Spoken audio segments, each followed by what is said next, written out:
وإذا رأيت ثم رأيت نعيما وملكا كبيرا عاليهم ثياب سندس خضر واستبرق وحلوا أساور من فضة وسقاهم ربهم شرابا طهورا.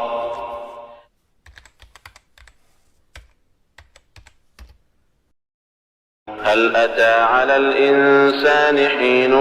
من الدهر لم يكن شيئا مذكورا إنا خلقنا الإنسان من نطفة أمشاج نبتليه فجعلناه سميعا بصيرا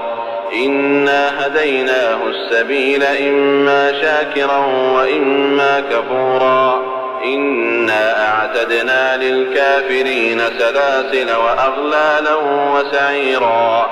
إن الأبرار يشربون من كأس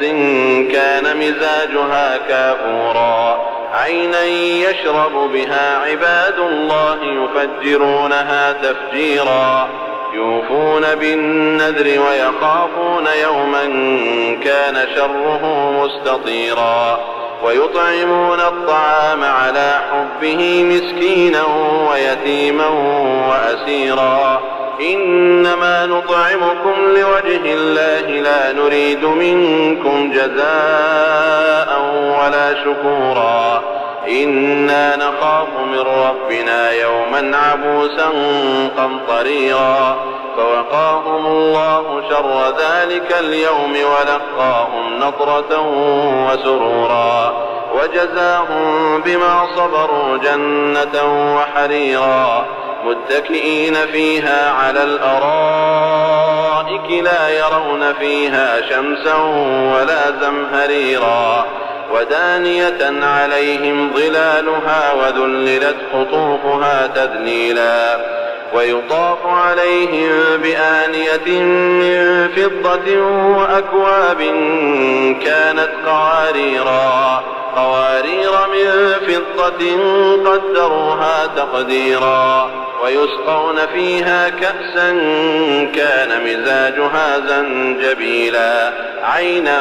فيها تسمى سلسبيلا ويطوف عليهم ولدان مخلدون إذا رأيتهم حسبتهم لؤلؤا منثورا وإذا رأيت ثم رأيت نعيما وملكا كبيرا عاليهم ثياب سندس خضر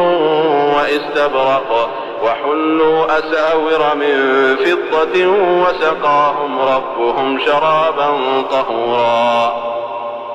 إن هذا كان لكم جزاء وكان سعيكم مشكورا إنا نحن نزلنا عليك القرآن تنزيلا فاصبر لحكم ربك ولا تطع منهم آثما أو كفورا واذكر اسم ربك بكرة وأصيلا ومن الليل فاسجد له وسبحه ليلا طويلا إن هؤلاء يحبون العاجلة ويذرون وراءهم يوما ثقيلا نحن خلقناهم وشددنا أسرهم وإذا شئنا بدلنا أمثالهم تبديلا إن هذه تذكرة فمن شاء اتخذ إلى ربه سبيلا وما تشاءون إلا أن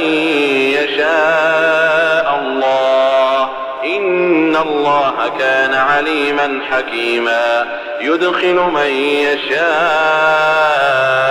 في رحمته والظالمين أعد لهم عذابا أليما.